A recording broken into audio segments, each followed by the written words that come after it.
નમસ્તે, મારું નામ સોનલ છે. તમે મને આ રીતે હાઈ કરી શકો છો. યસ, આ પરિવારમાં આવવાનું મેઇન રીઝન હતું ઓવરવેટ, હે ને. ડિલિવરી પછી વજન વધી ગયું હતું, ઘટતું નહોતું. જેના હિસાબે નાના મોટી હેલ્થ પ્રોબ્લેમ આવવાની શરૂઆત થઈ ગઈ હતી. તો 3 મહિનાની અંદર મેં 9 કિલો વજન ઘટાડેલું છે. Yes, okay. અમારું અનબિલિવેબલ ટ્રાન્સફોર્મેશન છે. વેઇટ લોસની સાથે સાથે મને બોનસમાં ઘણા બધા રિઝલ્ટ મળેલા છે. યસ. જેમ કે પગનો દુખાવો છેલ્લા 15 વર્ષથી હતો, જેમાં બહુ સરસ રિઝલ્ટ મળેલું છે. સુવા ટાઈમે બહુ પગ દુખે, ઊંઘ ના આવે, ઇરિટેશન થાય, ગુસ્સો આવે, પણ અત્યારે બેસ્ટ રિઝલ્ટ છે. ખબર નથી પડતી ક્યારે ઊંઘ આવી જાય છે. એનર્જીમાં જબરજસ્ત રિઝલ્ટ છે. આખો દિવસ સવારથી લઈને રાત સુધી આટલી જ એનર્જી રહે છે.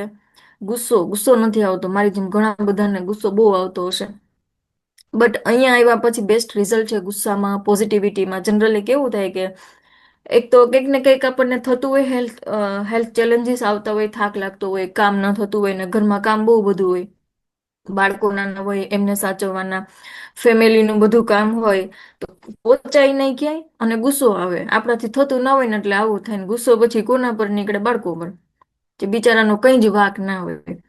તો એમાં બેસ્ટ રિઝલ્ટ છે. અને આ બોલતા શીખી છું. એક રિઝલ્ટ એ બી છે મારું. કંઈ કામ કરવું હોય તો એવું પહેલા થતું કે ના, મારાથી તો નહીં થાય, હું કરી શકીશ કે નહીં કરી શકીશ, આ ક્વેશ્ચન આવતો. અત્યારે એવું નથી થતું. એમ થાય કે યસ, હું કરી જ શકું ને, કેમ ના થાય, આટલું તો ઈઝી છે. પછી છે મને સારું થયું ને, તો થયું કે ચલો, ફેમિલી તો બાકી ના રહેવું જોઈએ ને હેલ્થમાં. આપણે હેપી ને હેલ્ધી, તો એ બી હેલ્ધી રહેવા જોઈએ. તો શરૂઆત મારી સિસ્ટર, મારા ભાઈ, મારા મમ્મી પપ્પા, મારા સાસુ સસરા અને મારો સન, મારા હસબન્ડ, બધાને બેસ્ટ રિઝલ્ટ મળેલું છે. મારા સનની વાત કરું તો એમની ઇમ્યુનિટી એકદમ બૂસ્ટ થઈ છે. બહુ બીમાર રહેતો, વારંવાર એને એડમિટ કરવો પડે મારે. તો ડોક્ટરે કહ્યું કે એમને એક વખત ઇમ્યુનિટીનો કોર્સ કરાવી લો, જેથી આ પ્રોબ્લેમ એમને નહીં આવે. તો એમાં અત્યારે બેસ્ટ રિઝલ્ટ છે. કબજિયાત બહુ રહેતું નાની એજમાં, એમાં રિઝલ્ટ છે. એક્ટિવ વધારે થયો છે. રાત્રે ઊંઘ એક સરખી ના લે તો થોડી વારે જાગી જાય, કચકચ કરે, તો ઊંઘ એક સરખી લેતો થઈ ગયો છે. મારા હસબન્ડની વાત કરું તો એક્સિડન્ટ પછી એમને ચક્કર બહુ આવતા, તો કોચને વાત કરી મારા, અને એમના ગાઈડન્સથી એમાં બી બેસ્ટ રિઝલ્ટ છે. બાઇક પર જતા હોય તો બી ચક્કર આવે, સવારે જાગે અને ઊભા થવા જાય તો બી ચક્કર આવતા. તો એમાં અત્યારે જબરજસ્ત રિઝલ્ટ મળેલું છે. અને બીજું રિઝલ્ટ એ કે નસકોરા રાત્રે બોલાવતા. આપણે એમ કેવું પડે કે તમે જાગી થોડી વાર બેસો ને અમે સુઈ જાય. તો એમાં અત્યારે બહુ સરસ રિઝલ્ટ મળેલું છે. યસ. હવે આપણે જોઈએ થોડું શુગર વિશે. બટ એની પહેલા હું એક વાત કરું કે જેટલા બી લોકોનો કેમેરો છે ને, એ ઓન કરો પ્લીઝ. તો જ તમે કંઈક શીખી શકશો. અને ડાયરી ને પેન આપણે લઈને બેસીશું, કંઈક આપણે લખીશું, હે ને, જેથી આપણે ક્યારેક ને ક્યારેક કામ લાગે. પછી સ્ક્રીન છે ને આડી કરી દેશું. Just second. હા.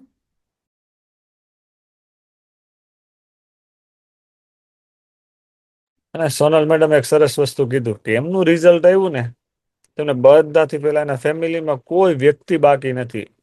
એમના બે ભાઈ છે, એમને બી હેલ્પ કરી છે. એમની બે સિસ્ટર છે સગા, એમની બી હેલ્પ થઈ છે. By the way, Sonal madam આવ્યો ને એના નેક્સ્ટ મંથમાં એ કહેવાય ને, ગોલ્ડ હતા. ગોલ્ડ નહીં પણ ડાયમંડ હતા. 7 લોકોને એ આવ્યા ને તરત જ એમને હેલ્પ કરી દીધી હતી. શું કામે ખબર? એને એટલું સરસ લાગ્યું ને, તો એને કોઈ વ્યક્તિ એના ઘરના મેમ્બરમાં કોઈ બાકી નથી. એમને કીધું ને, એમના મમ્મી પપ્પા, એમના બંને ભાઈઓ, એમની બંને સિસ્ટર, પછી એમના એમના હસબન્ડ, એમના સાસુ સસરા, બધા લોકોને જોરદાર મસ્ત રિઝલ્ટ છે. જોજો, જેટલા લોકોને ફેમિલી રિઝલ્ટ હશે ને, એ ક્યારે એવું નહીં કે તું આ બંધ કરી દે. શું કામે ખબર? કારણ કે છે ને, જ્યારે ફેમિલીનું રિઝલ્ટ હોય ને, તો ફેમિલી ખુદ એમ કે આ જ કરવું જોઈએ, જે કરે છે બેસ્ટ છે. અને તો ખાસ આ વસ્તુ આપણે શીખા જેવી છે. આપણે શું કરીએ? આપણે એકલા એકલા આપણું શરીર સારું કરતા હોય, આપણે ક્યારે હસબન્ડને ઇન્સ્ટન્ટ ના કરીએ કે આ તમે કરવું જોઈએ, અથવા આપણા ફેમિલીમાં કોઈને ના કહેતા હોઈએ. તો આ ખાસ ધ્યાન રાખવું કે આપણે કોકને ને કોકને આપણા ઘરમાં ને ઘરમાં આપણે એવું કહી શકાય કે એક શેક પાર્ટનર હોવો જોઈએ, જેનાથી આપણને બહુ મદદરૂપ થશે બધી વાતમાં. અને તો thank you Kajal madam, sorry, thank you Sonal madam. Yes, Sonal madam. Yes. આજે આપણે જોઈએ શુગર વિશે ને, કે અત્યારે જનરલી જોઈએ છીએ કે તો ઘર દીઠ એક એક વ્યક્તિને શુગર હોય છે. શુગરના કેસ, ડાયાબિટીસના કેસ અત્યારે બહુ વધી રહ્યા છે. તો એનું રીઝન શું છે? શા માટે અત્યારના સમયમાં અત્યારની જનરેશનને શુગરનું પ્રમાણ વધારે આવે છે? હે ને? કે ડાયાબિટીસ એટલે શું? તો કે ડાયાબિટીસ એટલે એક એવી લાંબી ચાલતી બીમારી છે જે આપણા શરીરનું જે બ્લડ શુગર છે એ નોર્મલ કરતા વધારે થઈ જાય છે. એટલે કે લોહીમાં જે ગ્લુકોઝ હોય એ જે એનું જે લેવલ હોય છે સામાન્ય કરતા વધારે થઈ જાય. હવે આપને ખ્યાલ છે કે ડાયાબિટીસ છે એના બે પ્રકાર છે, કે ટાઈપ 1 એન્ડ ટાઈપ 2. હવે ટાઈપ 1માં શું થાય છે? તો કે આમાં શરીરનું જે ઇમ્યુન સિસ્ટમ છે પાનક્રિયાસની, એની બેટા કોશિકાઓને નાશ કરે છે. હવે પાનક્રિયાસ એટલે શું? એટલે કે આપણે જે કઈ ખાધેલો ખોરાક છે એને બહુ સારી રીતે પચાવે છે અને સાથે સાથે શુગરને કંટ્રોલમાં રાખે છે અને નિયંત્રણમાં રાખે છે. જેના જેના લીધે શું થાય છે? હવે પાનક્રિયાસની જે બેટા કોશિકાઓ જ નાશ થઈ જશે તો શું થશે? તો કે શરીરમાં ઇન્સ્યુલિન નહીં બને. અને શરીરમાં ઇન્સ્યુલિન નહીં બને એટલે આપને ખ્યાલ છે કે જે શુગરના જે પેશન્ટ હોય એને બહારથી ઇન્સ્યુલિનના ઇન્જેક્શન લેવા પડે છે. આપણે બહુ બધી વાર સાંભળ્યું હોય કે એમનું શુગર હવે કંટ્રોલમાં નથી રહેતું, એમને ઇન્સ્યુલિન નથી બનતું, એટલે હવે ડોક્ટરે એમને કહ્યું છે ઇન્સ્યુલિન લેવાનું. હે ને? તો આ વસ્તુ થઈ શકે છે કે જ્યારે પાનક્રિયાસની જે બેટા કોશિકાઓ છે એ નાશ થઈ જાય, ઇન્સ્યુલિન ના બને અને એનું રીઝન છે આપણે બહારથી લેવું પડે. હવે જનરલી ટાઈપ 1 છે એ બાળપણ અને યુવાનીમાં જોવા મળે છે. નાના બાળકોમાં જોવા મળે છે, યંગ જનરેશનમાં જોવા મળે છે. અને ટાઈપ 2 ડાયાબિટીસ છે એ આપણે વાત કરીએ તો એક સૌથી સામાન્ય પ્રકાર છે અને શરીરમાં ઇન્સ્યુલિન તો બને છે પણ તે યોગ્ય રીતે કામ નથી કરતું, પ્રોપરલી વર્ક નથી કરતું, એટલે કે ઇન્સ્યુલિન રેઝિસ્ટન્સ નથી થતું. અને મોટા ભાગે શું થાય છે કે મધ્યસ વય જે હોય ને અને વૃદ્ધ લોકોમાં જોવા મળે, પણ આજકાલના સમય પ્રમાણે તો શું યંગ જનરેશનમાં વધારે જોવા મળે છે ટાઈપ 2. અને એનું રીઝન શું છે? એક તો આપણી જીવનશૈલી, ખોરાક, વધારે વજન, હે ને, વધારે પડતું આપણું વજન હોય, આપણું વ્યાયામની કમી હોય, આપણે એક્સરસાઇઝ ન કરતા હોય, રૂટીન જે આવતું હોય તેમાં બેઝિક પણ ના કરતા હોય, તો આ બધા કારણોસર થઈ શકે છે. ત્રીજી છે ડ્યુરિંગ પ્રેગ્નન્સી, હે ને, ગર્ભાવસ્થામાં થતો ડાયાબિટીસ. હવે આમાં કેવું હોય કે ડ્યુરિંગ પ્રેગ્નન્સી કેટલીક મહિલાઓને કે લેડીઝને બ્લડ શુગર વધવાની સમસ્યા થાય. ડોક્ટર કહેતા હોય કે હવે તમારે સ્વીટ ઓછું કરવાનું છે અથવા તો બંધ કરવાનું છે. બટ જનરલી શું હોય કે ડિલિવરી પછી, બાળકના જન્મ પછી નોર્મલ થઈ જાય, પરંતુ આગળ જતા ટાઈપ 2 ડાયાબિટીસ થવાના ચાન્સ વધી શકે છે. હે ને? હવે શરીરમાં ડાયાબિટીસ વધવાના કારણો શું છે? તો કે ઇન્સ્યુલિનની કમી અથવા તો એની ખામી. પાનક્રિયાસ આપણે હમણાં આગળ વાત કરી, જે ખાધેલો ખોરાકને બહુ સારી રીતે પાચન કરે, પણ પાનક્રિયાસ પૂરતું ઇન્સ્યુલિન નથી બનાવતું, અથવા તો શરીરના કોષો એને આઈડેન્ટિફાઈ નથી કરતા ઇન્સ્યુલિનને. ઘણીવાર એવું થાય ને કે આપણા નવા નવા મેરેજ થયા હોય અને સાસરી પક્ષનો પરિવાર બહુ મોટો હોય તો આપણે લિમિટેડ લોકોને જ જાણતા હોય, બધાને આઈડેન્ટિફાઈ ન કરતા હોય, બધાને ન ઓળખતા હોય. તો ક્યારેક આવું પણ થાય આપણા શરીરમાં. ઇન્સ્યુલિન જે છે એ શરીરના કોષોને આઈડેન્ટિફાઈ નથી કરતા, જેના લીધે શું થશે? સુગર છે એ લોહીમાં જ રહેશે, એનર્જી તરીકે અ કોષોમાં ઉર્જા તરીકે જમા નથી થતી. હે ને? શુગર છે એ લોહીમાં જ રહે છે, એમાં ભેગા થાય છે, કોષો તરીકે જમા, ઉર્જા તરીકે જમા નથી થતું. બીજું છે જેનેટિક રીઝન. અને આ એક રીઝન બી હોઈ શકે છે આપણા માતા પિતાને અથવા તો બ્લડ રિલેશનમાં કોઈ પણને હોય તો ફ્યુચરમાં થવાના ચાન્સીસ ખરા. પછી એ જીવનશૈલી, એને આ એક બહુ બહુ બહુ મહત્વની વસ્તુ છે જીવનશૈલી. અહીંયાથી વારંવાર કહેવામાં આવે કે લાઈફસ્ટાઈલમાં ચેન્જ કરવો બહુ જરૂરી છે. જો આપણે સાયન્સને થોડું સમજી લેશું ને, આપણા બોડીના જે એવું કહીશ કે બોડીનું જે સાયન્સ છે ને એને સમજી લેશું ને, તો વજન વધવું ઘટવું અથવા તો બીજી કોઈ પણ બીમારીથી હું એમ કહીશ કે આપણે બહુ બહુ સુધી દૂર રહેશું એનાથી. બહુ રેર કેસમાં આપણને કંઈક ને કંઈક તકલીફો આવી શકે, એવું બની શકે જો આપણે પ્રોપર એને સમજી લીધું, એને ફોલો કરી લીધું તો.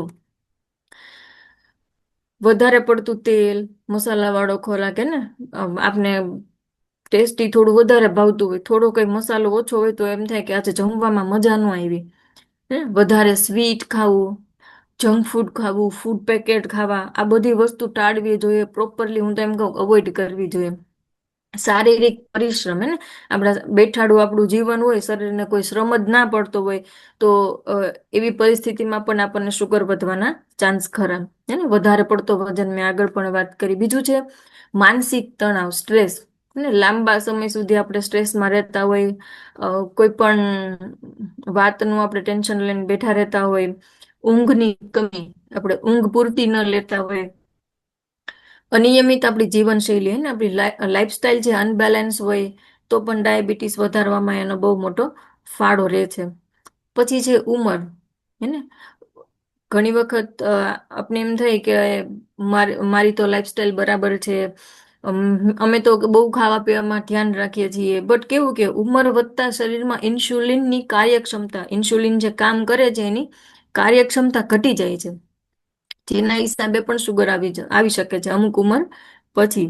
આપણે આગળ મેં હમણાં આગળ વાત કરી કે ડ્યુરિંગ પ્રેગ્નન્સી કેટલીક લેડીઝને શુગર જોવા મળે છે, પણ એ જનરલી આફ્ટર ડિલિવરી નોર્મલ થઈ જતી હોય છે. એક સિમ્પલ ભાષામાં વાત કરીએ ને તો જ્યારે ખોરાક છે, ખોરાકની ગ્લુકોઝ આપણે જે પણ કંઈ ખાઈએ એમાં ગ્લુકોઝ હોય છે, શરીરમાં ઉર્જા તરીકે નથી વપરાતી, એનર્જી તરીકે જ્યારે નથી વપરાતી અને લોહીમાં જે ભેગી થવા લાગે છે ત્યારે ડાયાબિટીસ વધે છે.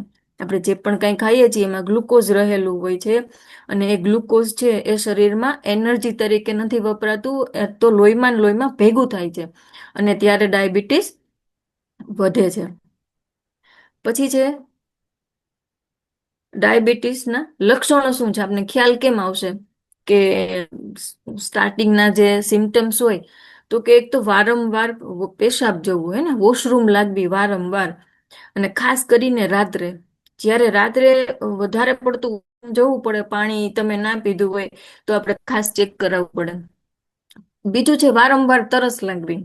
આપણે પાણી પીધું હોય ને તોય ઘણી વાર એમ થાય કે મેં તો પાણી નથી પીધું, તો વારંવાર તરસ લાગવી, જલ્દી થાક લાગવો.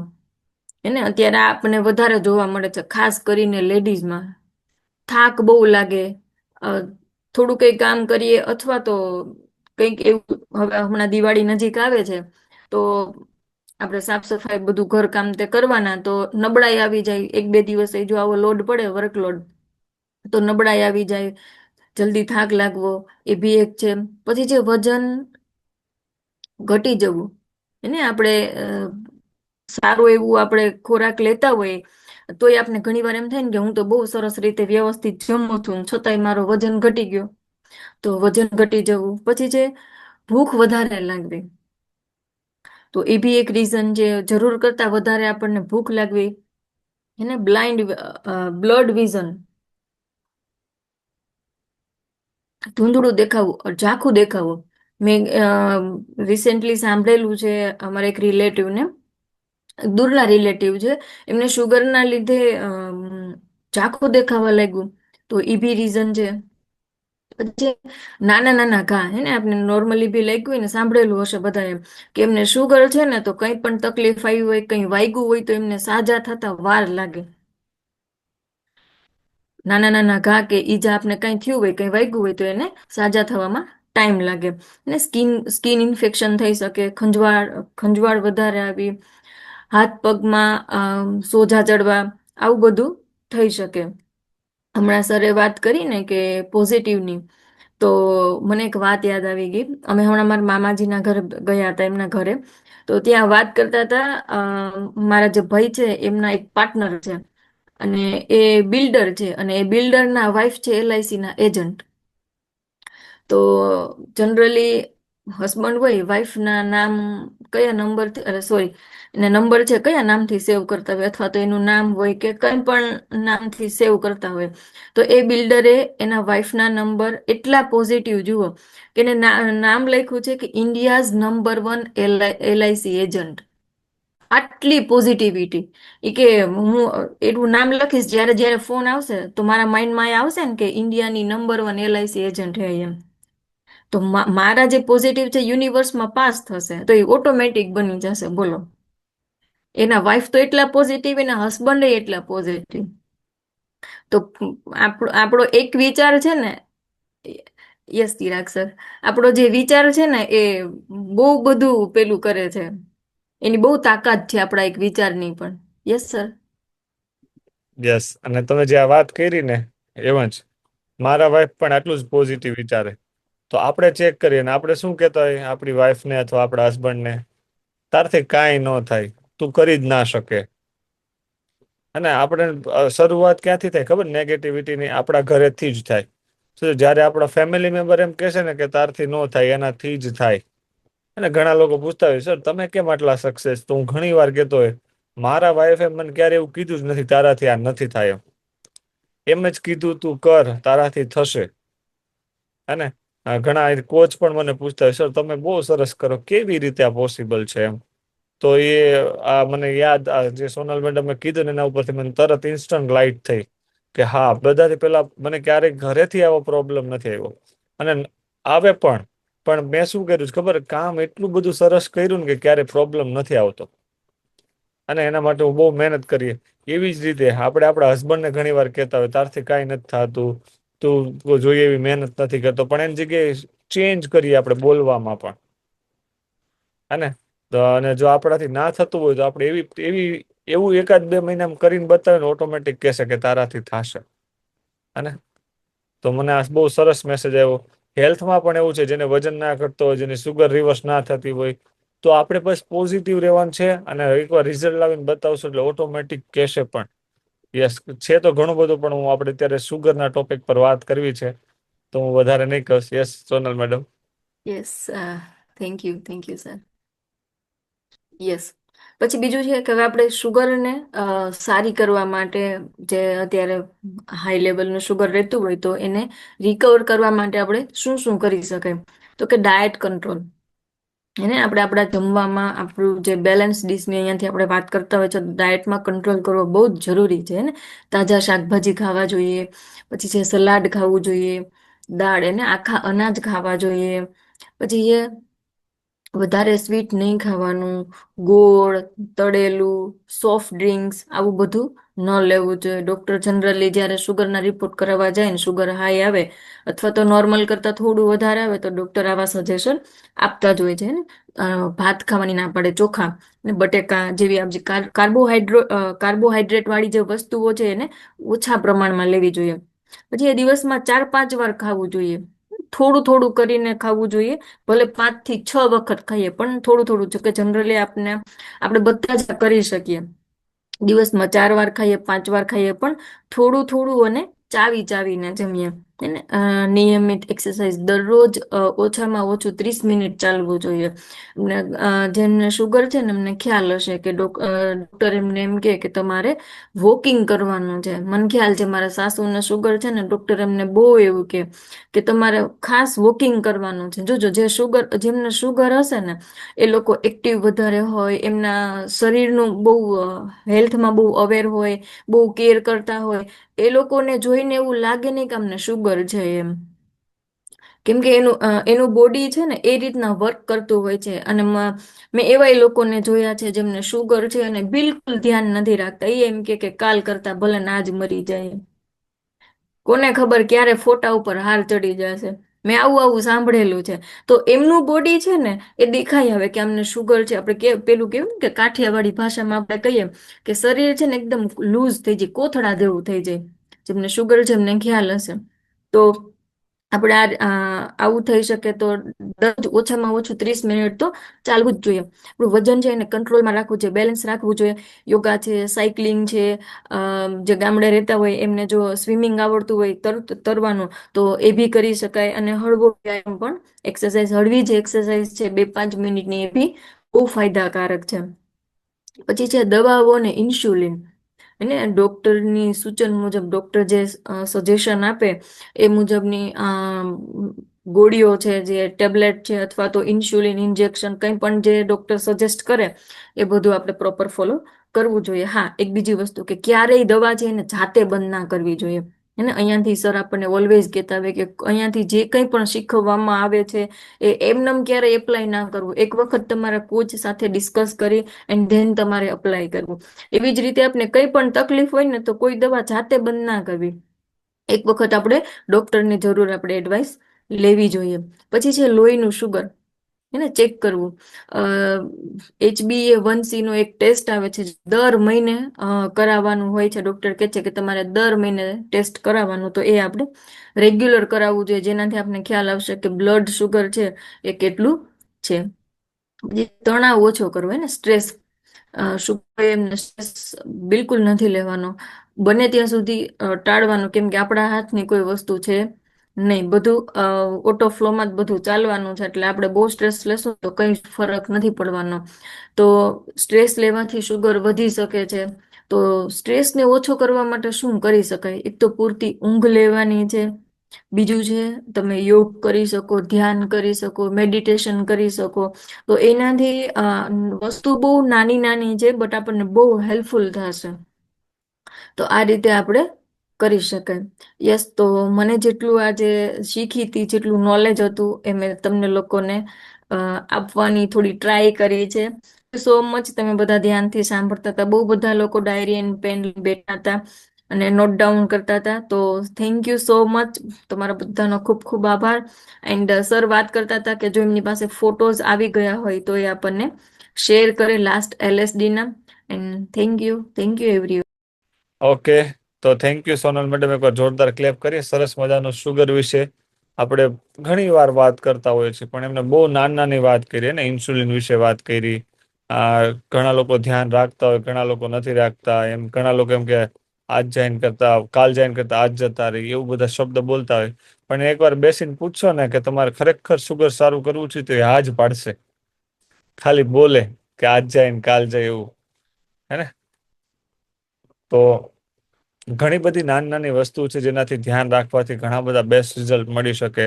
જેમ કે કોલ્ડ ડ્રિંક્સ છે, એનાથી આપણને શુગર વધારે પડતો આવે છે. રાતે સુવા ટાઈમે વધારે પડતું સ્વીટ ખાઈએ તો શુગર આવવાની સંભાવના થઈ શકે છે. બપોરની ડીશ જમી એની અંદર વધારે પડતું જો શુગર લેતા હોય, સાંજની ડીશ જમી એમાં શુગર લેતા હોય તો શુગર આવવાની સંભાવના છે. એવું કહેવાય કે 4-6 મહિના સુધી કન્ટિન્યુ કોલ્ડ ડ્રિંક્સ છે, શુગર છે, રેગ્યુલર વિધાઉટ બ્રેક જો આપણે રેગ્યુલર લઈએ તો પણ શુગર આવવાની સંભાવના છે. અને હું એવું નથી કહેતો 100% આવશે, પણ આવવાની સંભાવના છે. એક ડિસ્ક્લેમર છે. અને બીજું આપણે એક કહેવાય ને, એક બીજું ડિસ્ક્લેમર છે, આપણે કોઈ બીમારી સારી કરવાનો દાવો નથી કરતા, પણ જ્યાં લાઈફસ્ટાઈલ ચેન્જ કરીએ છીએ, આદતો ચેન્જ કરીએ, એની અંદર આવા બેસ્ટ રિઝલ્ટો આવે છે. હે તો આવો કોઈ પણ ટોપિક લેતા પહેલા આવો મેસેજ એક શેર કરી દેવો. ડન. તો થેન્ક યુ. આજનું સેશન અહીંયા સુધી રાખીએ. આજે સન્ડે છે, ફેમિલી ડે છે, તો ખાસ આપણે આપણું પૂરતું ધ્યાન રાખશું. બાકી હસબન્ડ ને બધા ઘરે જ હશે તો હા, અમુક લોકો આમ કરે છે, અમાર નથી. તો તેમાં જે દિવસે હોય તે દિવસે સમજી લેવું, હે ને? તો હસબન્ડ ને બધા ઘરે હોય તો શું થાય, વારે વારે કંઈક ને કંઈક બનાવવાનું કહે. કારણ કે જે દિવસે હું ઘરે હોઉં ને એ દિવસે ઘરે કોઈ ફ્રી ન હોય, કારણ કે અડધો કલાકે ને અડધો કલાકે કંઈક ને કંઈક રિક્વાયરમેન્ટ જાય. અને ઘરે બેઠા હોય ને કે ઘડી થોડીક વાર સ્ટોર રૂમ ખુલે, થોડીક વાર ફ્રીજ ખુલે, એની જ ફ્રીજ હોય તોય ખુલે, અને એમાંથી કંઈક ને કંઈક મળી જાય. એવું નહીં કે પછી એમાં ચાલો ફાસ્ટ ફૂડ, તો કાજુ બદામ હોય તો એ ખવાય જાય, ફ્રૂટ હોય તો એ ખવાય જાય, એવું થતું હોય. તો આજે સન્ડે છે તો ફેમિલી ઘરે હોય તો કંઈક ને કંઈક ખાવાનું બનાવવાનું કહે તો આપણે થોડું એમનું ધ્યાન રાખવાનું, થોડું આપણું પણ ધ્યાન રાખી લેવાનું છે. અને પૂરતું પાણી પીવાનું છે. કોઈકને કંઈ પણ રીતે હેલ્પ કરવાની છે. અને અને બીજું, આપણે જે પણ જમીએ છીએ એના ડીશના ફોટા આપણે રેગ્યુલર શેર કરવાના છે. તો થેન્ક યુ એવરીવન. મળીએ આવતીકાલે. આજે બધાને સરસ ફોન આવશે, અને જેને ન આવે અથવા તો જેને આવવાની ઈચ્છા હોય એ મને મેસેજ કરી દેશે કે મારે આટલી હું આવીશ ને મારા ફેમિલી મેમ્બર પણ આવશે. અને કોઈકને મોકલવાના હોય એ પણ મને મેસેજ કરી દે કે આજે મારા કોઈ રિલેટિવ આવશે તો તમે એમની ટિકિટ લઈ રાખજો. Thank you. તો બધાને ટાટા બાય બાય. જય શ્રી કૃષ્ણ. મળીએ આવતીકાલે.